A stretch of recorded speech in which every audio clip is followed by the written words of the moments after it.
Bueno, con este video comienza la unidad 4 del curso de procesos de bioseparación. Y pues aquí ya pueden ver el título, es centrifugación.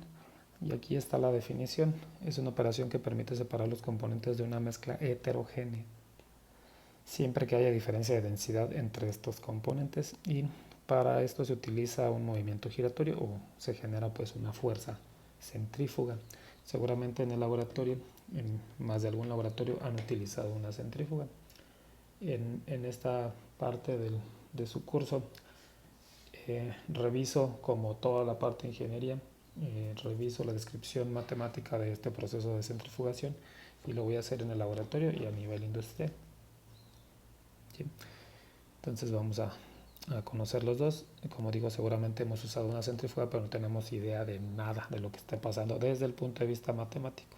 ¿Sí? La centrifugación funciona entonces, como dice aquí, una mezcla heterogénea. Si tienes una mezcla que tiene sólido más líquido, puedes utilizar entonces centrifugación. Y si estos tienen diferencia de densidad, puedes separar el sólido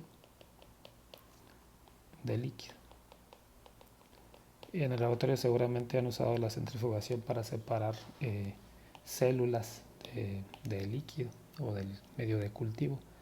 Entonces, en lo que nos interesa, pues estaríamos hablando de células o restos celulares. ¿Sí? Entonces, ¿qué sería la aplicación pues, que más nos interesa? Pero pudiera ser cualquier otro sólido. Mientras sea sólido, aún las células pues, son como un semisólido, ¿no? Entonces, la operación de centrifugación viene después. Ya sea si el producto es intracelular, ya sabemos que tenemos que romper a la célula.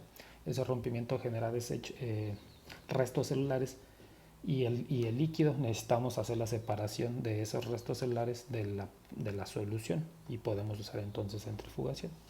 Si el producto es excretado, es extracelular, no importa, también hay que eliminar las células completas de la solución y para eso entonces usamos centrifugación. Entonces funciona para los dos pasos, ya sea pues que el producto sea intracelular o extracelular. También podemos separar, si tenemos dos líquidos inmiscibles, líquido 1, si nuestra mezcla pues son dos líquidos que son inmiscibles, aquí lo voy a poner inmiscibles, pues si hay diferencia de densidad también podemos usar centrifugación y separarlos.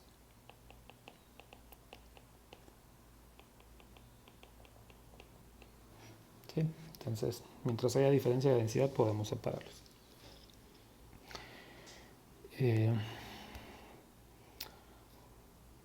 ¿Qué más mentiras les puedo decir?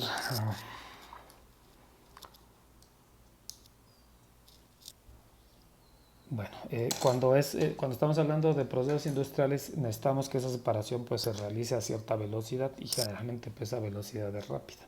¿Sí? Si el producto de interés es proteína, pues se tiene que procesar lo más rápido que se pueda porque se empieza a desnaturalizar, ¿sí? A una temperatura ambiente, como ya sabemos. Entonces, de ahí es donde surge, de la necesidad esta de acelerar esa separación, es de donde surge esto de aplicar o generar una fuerza centrífuga. ¿Por qué digo esto? Porque si tú tienes una mezcla, pensemos en la que hablo primero tienes un sólido, esto es el sólido, y lo demás es líquido. Tú puedes tener esta mezcla heterogénea y puedes dejar que la gravedad actúe sobre ella. Y lo que va a hacer la gravedad pues es que va a separar los componentes. El sólido, si pensando que el sólido es más denso, se va a ir al fondo y el líquido pues va a estar clarificado. Entonces cumple con el mismo objetivo de separar los componentes, pero no a través de una fuerza centrífuga, sino a través de la fuerza de la gravedad. ¿Sí?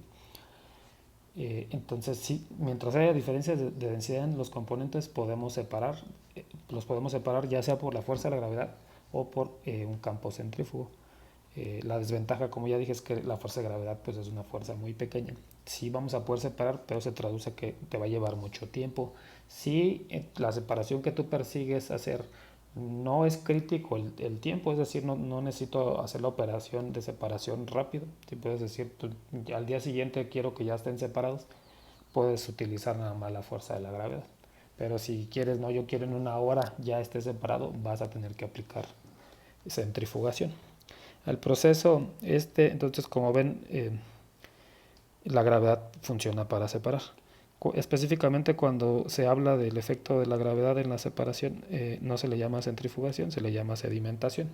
¿Sí?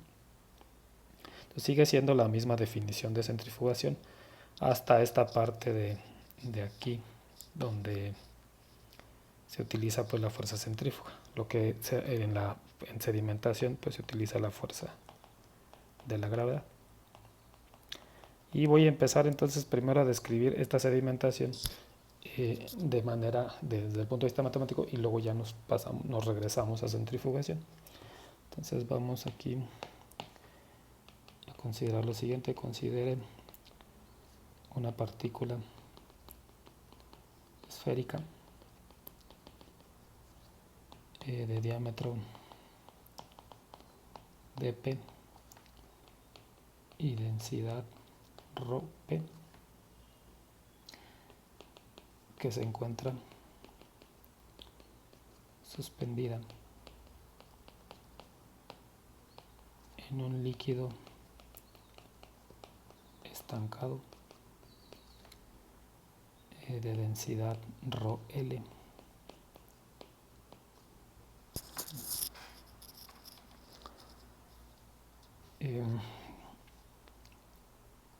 Considere una partícula esférica de ese diámetro y se encuentra suspendida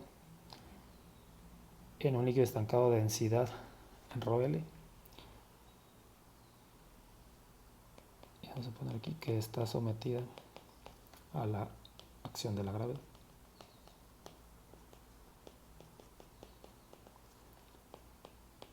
A sedimentación, pues. Entonces vamos a tener, vamos a considerar que esto contiene a nuestro líquido y nuestra partícula es esta. Nuestra partícula tiene el diámetro, les voy a poner acá, esta partícula tiene un diámetro dp y una densidad ρp, y todo lo demás es el líquido. Entonces el líquido está por acá por fuera y tiene una densidad ρl. ¿Sí? Y está sometida a la acción de la gravedad. Como sabemos, si pensemos que el centro de la Tierra está hacia abajo, la gravedad está actuando sobre nuestra partícula en esa dirección, y voy a llamar entonces Fg a esa fuerza de gravedad. Lo voy a poner aquí, Fg, fuerza de gravedad. ¿Sí? Esa fuerza de gravedad trata entonces de bajar a nuestra partícula y que se empiece a mover a través de nuestro líquido estancado. Dos fuerzas se oponen a que la gravedad jale a la partícula. Esas fuerzas son dos que van en sentido contrario: la fuerza de fricción y la fuerza boyante.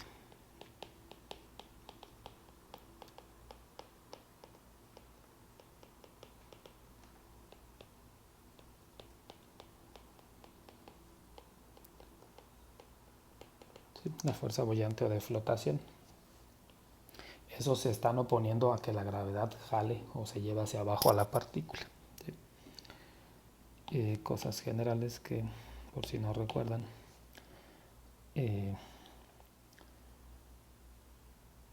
la fuerza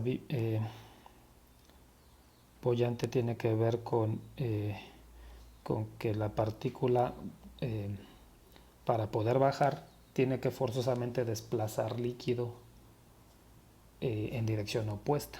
¿Sí? Entonces eso tiene que ver, el líquido pues trata de hacer que flote, porque está estancado. Entonces tiene que ver con, pues si tú quieres mover esta partícula hacia abajo, pues el líquido que está, pues quiere moverlo hacia arriba, no quiere dejar que baje, lo quiere empujar hacia arriba, y a eso se le llama esta fuerza boyante o de flotación. La fuerza de fricción tiene que ver también con el líquido estancado, pero tiene que ver con el líquido no se quiere mover, ¿sí? No se quiere mover. Déjenme aquí agrego. Si estos círculos que estoy escribiendo son las moléculas de líquido, ellas están estacionarias, pertenecen al líquido, están como en el líquido estancado. Si tú quieres que la partícula baje, lo que tiene que hacer es, se presenta una fricción pues entre la partícula y esas moléculas de agua, por ejemplo estas de aquí, o estas, que tratan, las moléculas de líquido tratan de detener a la partícula, y la partícula pues trata de arrastrarlas y moverlas, ¿sí? Y eso genera entonces esta fuerza de fricción. Cosas que espero que hayan aprendido en fenómenos de transporte 1. Podemos hacer entonces un balance de fuerzas en la partícula.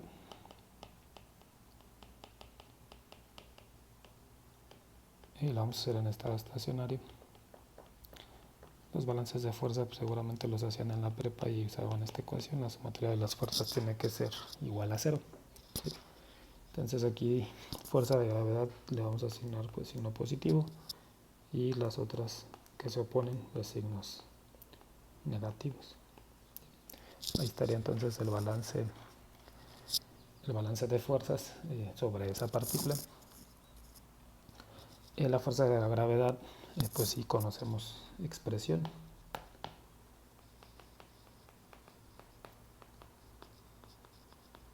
De acuerdo a no sé cuál ley de Newton, pues esa fuerza de gravedad es masa por aceleración. Específicamente aquí es masa por aceleración de la gravedad, ¿sí? Entonces este es masa de la partícula, y esta es nuestra aceleración, que estamos considerando que es la fuerza de la gravedad, la aceleración de la gravedad. La masa de la partícula la podemos calcular como densidad de la partícula por el volumen de partícula por gravedad. Este es volumen de partícula. Si sustituimos entonces el volumen de una esfera, vamos a llegar a esta ecuación, ρp en función del diámetro sería pi por diámetro al cubo entre 6 por g. ¿Sí? Entonces esta sería nuestra fuerza de gravedad, que la sustituiremos eventualmente ahí. La fuerza boyante por su parte tiene que ver, como ya dije, con el líquido, y se calcula con una ecuación similar a la de la gravedad, pero ahora está involucrada la densidad de líquido, porque al final, como ya saben, si un volumen se mueve a través de otro material, como este caso, el volumen de la partícula tiene que forzosamente desplazar el mismo volumen de líquido para bajar, ¿sí? Y ahí es donde el líquido trata de subir y empujar a la partícula. Entonces la expresión es la misma, nada más que es la densidad del líquido la que está involucrada, ¿sí? Pero es el mismo volumen de la partícula, por lo que estoy diciendo. Bueno, entonces esta es la fuerza boyante.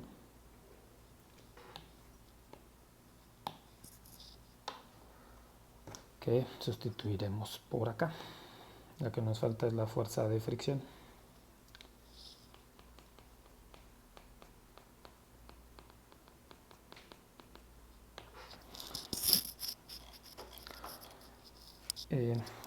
De acuerdo a lo que aprenden en transferencia de momentum, en términos, vamos a utilizar el coeficiente de fricción para calcular esa fuerza.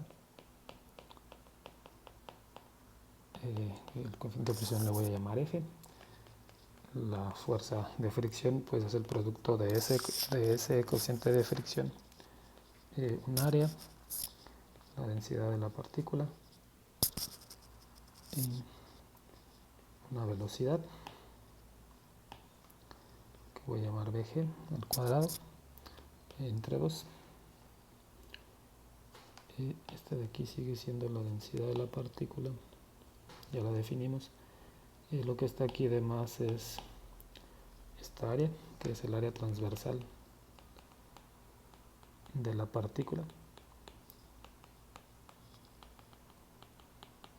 Y esta velocidad, Vg, es la velocidad de la partícula.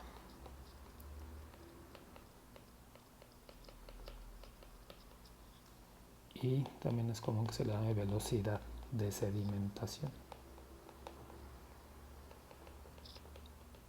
o velocidad terminal. Es la velocidad máxima a la que va a ir cayendo nuestra partícula conforme se desplaza a través del líquido por acción de la gravedad.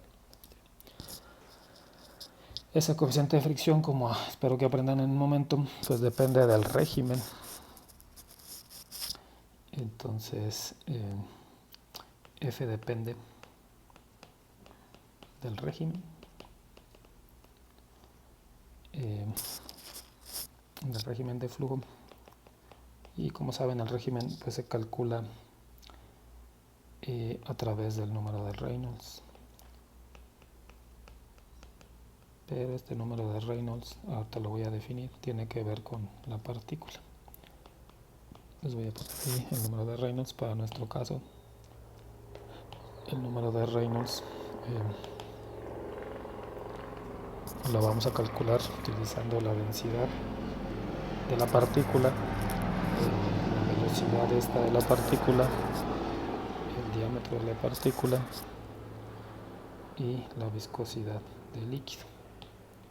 ¿Sí? Entonces, aquí solo falta definir que esta es viscosidad del líquido. ¿Sí? Y esa BG pues es esta misma que está acá, esta y esta son la misma. Entonces podemos calcular, si conocemos la velocidad, podemos calcular el número de Reynolds y obtendremos diferentes expresiones para calcular F en función de ese número de Reynolds. Entonces podemos tener un régimen de Stokes,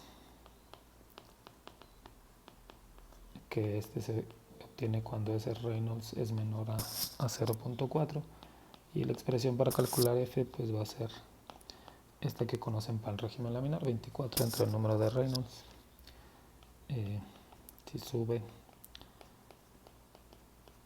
Si el número de Reynolds está entre 0.4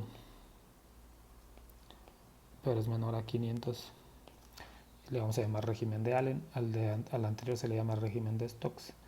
Si estamos en régimen de Allen, el coeficiente de fricción es 10 entre la raíz del número de Reynolds. Y el régimen de Newton, si ese número de Reynolds es mayor a 500, que estaremos pues en régimen turbulento, y como saben el coeficiente de fricción pues se hace constante e igual a 0.44.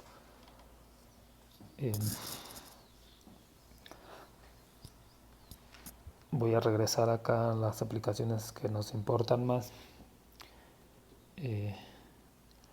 que son esto que está aquí.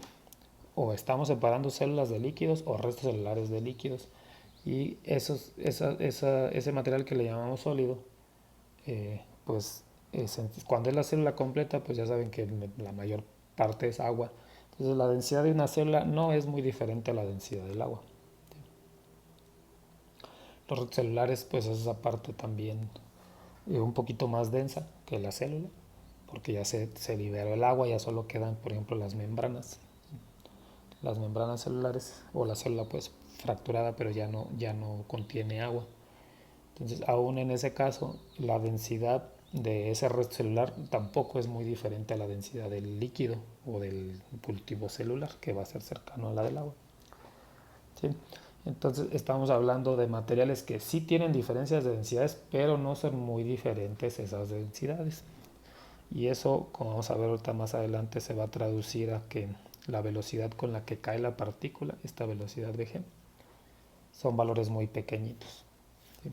Cae a velocidades muy bajas por acción de la gravedad. Y eso hace que cuando estamos hablando de bioprocesos, la mayor parte del tiempo caemos en el régimen de Stokes. ¿Sí? Si para tu sistema en particular no caes en el régimen de Stokes, pues utiliza otra expresión. Yo voy a considerar que caigo en régimen de Stokes y voy a sustituir esta F. ¿Sí? Entonces, para régimen de Stokes, lo único que voy a hacer es entonces regresar a esta expresión y voy a sustituir aquí en F pues 24 entre el número de Reynolds. El Reynolds pues ya está definido acá.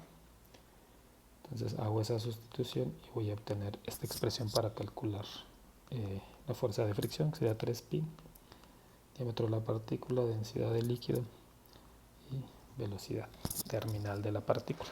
¿Sí? Entonces ya tenemos ya tenemos las tres formas de calcular las fuerzas. Entonces voy a sustituir las tres, ya tenemos esta, voy a sustituirlas aquí en el balance y voy a resolver para BG. Entonces, déjenme escribir eso, sustituyendo en el balance de fuerzas y voy a resolver para BG. Y resolviendo para BG,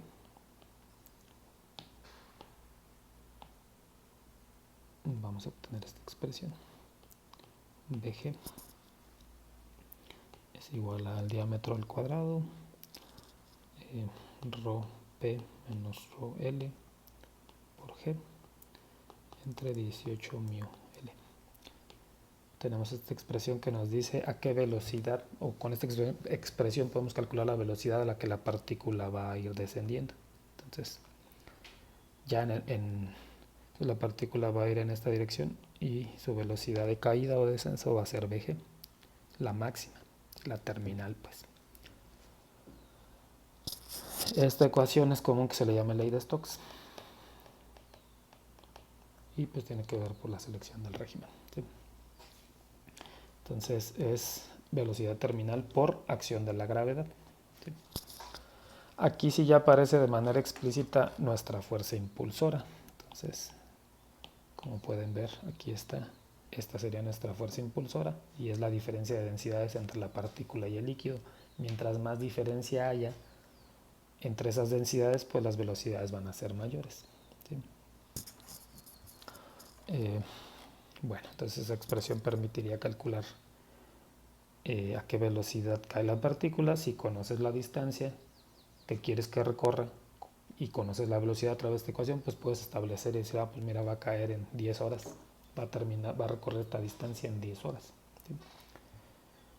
¿Sí? Bueno, entonces esta parte sería sedimentación. Y como ya establecí, el problema de la sedimentación es que se va a traducir en que el tiempo de sedimentación es muy grande. ¿Sí? Pero pues ahí está, por acción esta de la gravedad.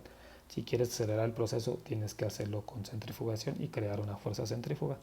Entonces me voy a pasar a esa descripción, ahora sí, de centrifugación. Y voy a considerar la siguiente figura.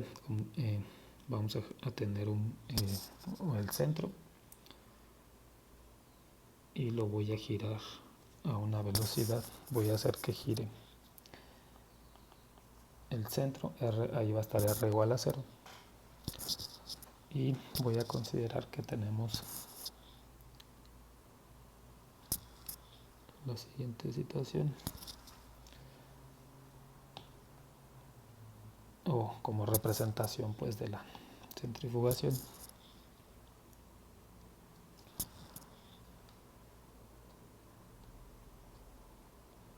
Piensen en la centrífuga que han utilizado, en la centrífuga esta de tubos. Esto sería una sección del tubo que está girando. En alguna parte estaría pues nuestro líquido que agregamos, o nuestra mezcla más bien, que tiene los dos componentes. Voy a considerar que ese es el nivel. Entonces aquí están el sólido que quiero separar más el líquido. Esta parte de acá pues estaría conteniendo pues aire. ¿Sí? pero ahora está sometido a giro. Esta V que está aquí, esta omega, perdón, se llama velocidad angular. ¿Sí? Y pues tiene unidades de tiempo a la -1. Esas serían sus unidades. ¿Sí? O vueltas por unidad de tiempo, pues. Ahí está entonces la representación de lo que sería poder hacer este mismo caso que estamos analizando, pues la misma partícula, pero ahora vamos a hacer que gire el sistema, ¿sí? A esa velocidad angular que nosotros definamos. Entonces ahí dentro del líquido pues voy a representar que hay esto va a ser mi sólido o una de las partículas sólidas. Las condiciones siguen siendo las mismas. Sigue teniendo densidad ρp y diámetro dp, y nada más que ahora vamos a tener la siguiente distribución de fuerzas. Para acá va a actuar la fuerza centrífuga, que es la que yo estoy creando por el giro.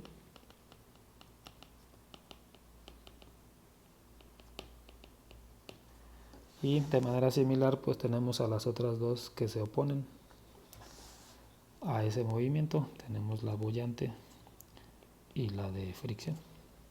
¿Sí? Adicionalmente la gravedad pues va a estar actuando por acá, ¿sí?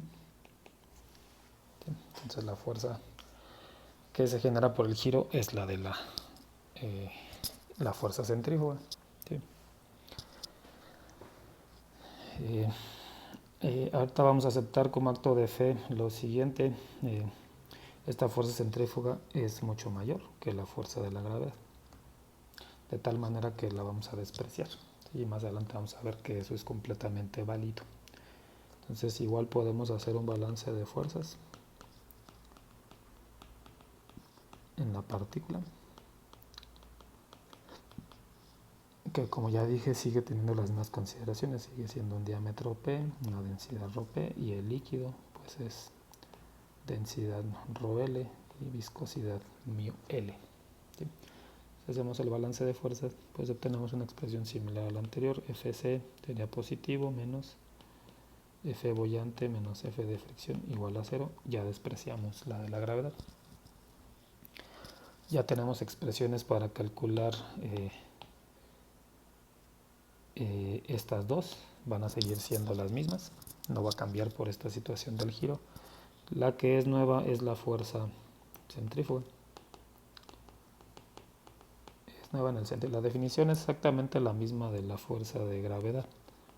Es decir, es masa, sigue siendo masa por aceleración. Nada más que la aceleración en un campo centrífugo, voy a poner aquí,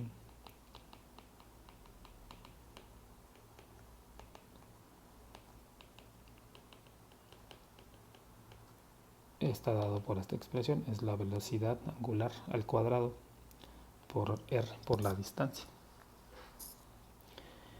De tal manera que si sustituimos esa información acá, pues obtenemos la masa igual, la podemos calcular como densidad de la partícula por volumen de la partícula, similar al caso anterior. Déjenme ver si lo hice así acá. Sí, que sería esta parte.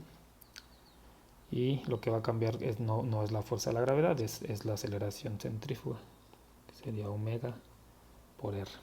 ¿Sí? Esto entonces ya lo sustituimos aquí. Y vamos a resolver igual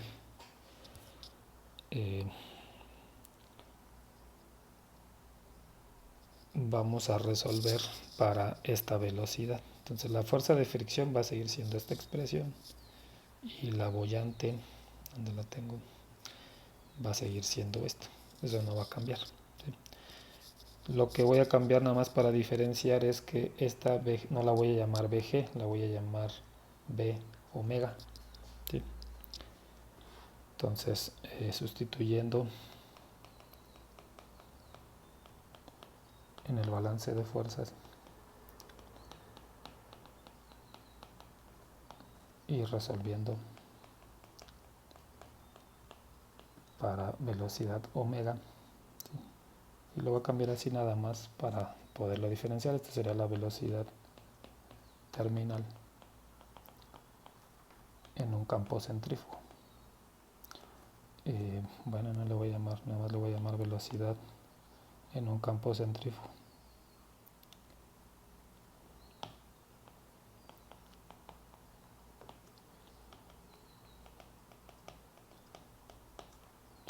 Si hacemos, vamos a obtener una expresión muy similar a la anterior, nada más que va a ser velocidad omega es el diámetro al cuadrado, mi fuerza impulsora, que sigue siendo la misma diferencia de densidades, y en lugar de gravedad aquí vamos a tener la aceleración en un campo centrífugo entre 18 μ L. Sí, esta sería la expresión para calcular la velocidad de la partícula.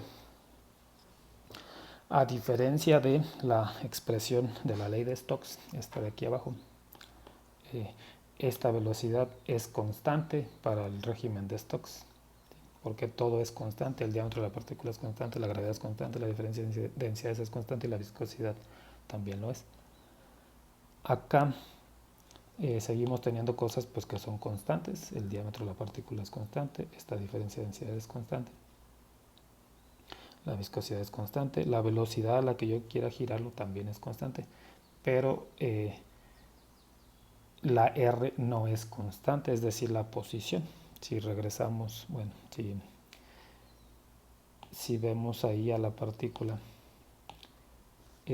como ya dije, ahí está R. Inicialmente R, lo voy a llamar aquí R1, la partícula está a una distancia del centro R1, pero cuando la partícula ya se mueve y anda por acá, pues ahora la distancia ya cambió. La distancia ahora es R2. ¿Sí? Entonces, conforme la partícula va avanzando, la posición cada vez está más alejada del centro, es decir, R va cambiando. De acuerdo a esta expresión, entonces, puesto que esta R va cambiando, pues eso hace que esta velocidad, la velocidad de la partícula va cambiando siempre, y conforme más se aleja del centro, va adquiriendo cada vez más velocidad porque la aceleración centrífuga va aumentando conforme te alejas del centro. ¿Sí? Entonces esto es típico, o esto es característico de la centrifugación. Dependes de la posición, no así como lo que pasaba con la gravedad. Con la gravedad la partícula, no importa a qué altura esté, siempre experimenta la misma aceleración para el caso de sedimentación. Aquí no, aquí sí va a cambiar esta velocidad. ¿Sí? Entonces de entrada eso es diferente. ¿Sí? ¿Qué implicación tiene esto? También esto que trato de decir explica por qué las centrífugas en el laboratorio, pensemos que son las de tubos, las microcentrífugas. Si ese es el centro de la centrífuga, el tubo lo ponen por acá, algo así, y va a girar a esa velocidad omega. ¿Sí? Y entonces este tubo pues lo llenan ustedes de su mezcla a separar, y la partícula pues la verán aquí, por ejemplo, una que está ahí, y entonces esa partícula empezó en este radio. Cuando esa partícula llega acá, pues llegó a un radio 2. ¿Sí? ¿Por qué está así? ¿Por qué no está el tubo? Lo voy a poner aquí. ¿Por qué la centrífuga no coloca el tubo aquí? ¿Por qué no lo coloca cerca del centro? O pensando que, o exactamente en el centro. El problema va a ser que si tu líquido está aquí, tu partícula va a empezar, o empezaría, pensemos que empezamos bien cerquita del centro. Entonces prácticamente digamos que empezamos en R igual a 0. El problema de que la partícula empiece a moverse exactamente en el centro de la centrífuga es, pues de acuerdo a esta ecuación, si R es 0, la velocidad que adquiere es 0. ¿Sí? Entonces quien diseña centrífugas pues sabe que tienes que estar alejado lo más que se pueda del centro, y mientras más alejado estés, más rápido vas a sedimentar, porque tu velocidad, la velocidad que adquieres es mayor que si estuvieras cerca del centro. Entonces por eso las centrífugas se alejan del centro. ¿Sí? Esta parte donde la fuerza centrífuga cercana al centro es despreciable o es cero, la experimentan siempre que van viajando en el camión. Cuando se va viajando en el camión, si tú eres el chofer y giras en una curva, entra la fuerza centrífuga, pero el chofer es el eje de rotación, él está muy cercano al centro. Entonces él no experimenta mayor movimiento, porque no hay la fuerza centrífuga, pues es cero o cercana a cero en su posición. Pero si vas sentado hasta atrás en el camión, tú vas lo más alejado de ese eje de rotación. Entonces la gente hasta atrás, en cualquier curva, por menos pronunciada que esté, entra la fuerza centrífuga porque estás muy lejos del centro y sí experimentas la fuerza y te hace moverte. ¿Sí? El chofer, el que va manejando, pues él no va sintiendo nada. Por eso es que puede ir muy rápido y decirte que eres un exagerado, que él no está sintiendo nada. ¿Sí? Pero en realidad el que vaya atrás sí va a experimentar esa fuerza y se va a mover. ¿Sí? Eso se traslada pues aquí a la centrífuga y la solución es pues aléjate del centro lo más que se pueda porque queremos que la partícula tenga una velocidad alta y se sedimente en un tiempo mucho más rápido que si estuviera nada más influenciada por la gravedad. Bueno, antes de terminar este video, ¿qué más nos dice esta ecuación? Voy a escribirla acá otra vez.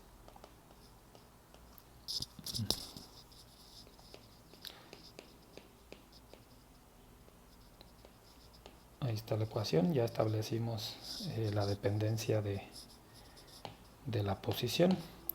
También está la misma fuerza impulsora, que es la diferencia de densidades, y que es requisito entonces para que haya separación. Si esas densidades son iguales, no hay forma de separar los componentes. ¿Sí? Mientras más diferencia haya, si aumentas esta diferencia, pues aumenta la velocidad. ¿Sí? Lo otro que aparece aquí es el diámetro de la partícula. Y de acuerdo a lo que está ahí es si tú aumentas el diámetro de la partícula, aumenta la velocidad también, no solo la densidad. ¿Sí? Eso está en el numerador. También en el numerador está la velocidad a la que giras la centrífuga. A mayor velocidad de giro, mayor velocidad de la partícula. Todo eso está en el numerador. En el denominador está la viscosidad del fluido. La viscosidad ya saben que es una medida de resistencia de algo que fluya. Aquí es más bien la resistencia que opone el líquido a que pase la partícula a través de él. ¿Sí? Y por eso aparece en el denominador. Mientras más viscoso sea ese líquido, pues la velocidad que adquiere esa partícula cada vez es muy pequeña. ¿Sí? Y viceversa, menor viscosidad, pues aumentas la velocidad. ¿Sí? ¿Qué más? Aquí aprovecho de una vez para decir lo siguiente. Más allá de predicciones exactas de velocidad. O sea, si tú vas a usar esta ecuación y dices, mira, voy a calcular la velocidad y es esto. Digo, pues sí, pero tiene sus restricciones porque de entrada la partícula es esférica. ¿Qué pasa si la partícula es cilíndrica o es ovalada? Pues entonces ya esta expresión es una aproximación, entonces tiene sus limitaciones esta expresión. Pero más allá de las predicciones exactas o no exactas que pudiera ser de BW, lo más importante son los efectos de las variables. Sí, entonces eso va a aplicar a todas las ecuaciones que hablé en este curso. Y lo que trato de decir es lo siguiente. Todos pudiéramos pensar que inferir, ¿no? Sin haber ya escrito toda esta parte, sin haber llevado cursos de fenómenos de transporte ni nada, todos pudiéramos inferir esta última parte que hablé, por ejemplo, de si quieres mover algo a través de algo viscoso, pues lo vas a poder mover, pero muy lento. ¿Sí? Entonces, si pudiéramos inferir y decir, pues es que la velocidad es inversamente proporcional a esa viscosidad, y lo pudiéramos inferir. ¿Sí? También pudiéramos inferir que mientras más diferencia de densidades haya, pues más velocidad hay. También entonces pudiéramos decir que la velocidad debe de ser proporcional a la densidad de la partícula. Mientras más densa sea, debería de sedimentar más rápido, ¿sí? Por la acción del campo centrífugo. Entonces también pudiéramos inferir esto. También pudiéramos inferir lo del diámetro y decir, es que mientras más grande sea, debería de moverse más rápido. Entonces también pudiéramos decir, es que la velocidad debe ser proporcional al diámetro de la partícula. Y también pudiéramos inferir que la velocidad debe ser proporcional a la velocidad de la partícula, debe ser proporcional a la velocidad omega, a la velocidad de giro. ¿Sí? Todo esto, el problema de esto es que el cerebro piensa siempre linealmente, el cerebro no piensa de manera no lineal. ¿Sí? A lo que voy es que no hay forma que haciendo yo este ejercicio mental, nada más utilizando sentido común, no hay forma que yo diga, no, pero es que el efecto del diámetro es al cuadrado. ¿Sí?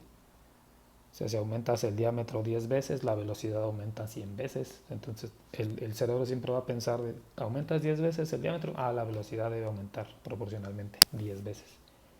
Pero eso no es cierto, como ven pues en este término de acá, que está al cuadrado. Entonces, no hay forma de inferir ese término, esa potencia. Lo mismo pasa con este término. Podemos inferir que la velocidad de giro afecta a la velocidad de sedimentación, pero no podemos inferir de que, mira, aquí está al cuadrado, como dice este término. ¿Sí? Entonces a eso me refiero con esta parte que está aquí. Lo más importante son los efectos y saber de qué dependemos más. ¿Sí? Entonces aquí dependemos más de las variables pues, que están elevadas a algún exponente que están en el numerador. ¿Sí? Entonces, si quieres aumentar la velocidad de manera considerable, lo que tiene más sentido es pues haz que gire la centrífuga más rápido, porque ese efecto está al cuadrado. ¿Sí? Pudiéramos decir, pues bajemos la viscosidad, pues sí, o calentemos esa cosa para que la viscosidad sea menor. Pues sí pudiéramos hacerlo, pero el efecto va a ser menor que si movemos este. ¿Sí? También está el diámetro, también podemos decir, no, pues hagamos la partícula más grande. ¿Cómo? Más adelante veremos cómo podemos aumentar el tamaño aparente de las partículas. También tendría sentido hacer ese cambio por este exponente al cuadrado, porque va a afectar más a esta velocidad. ¿Sí?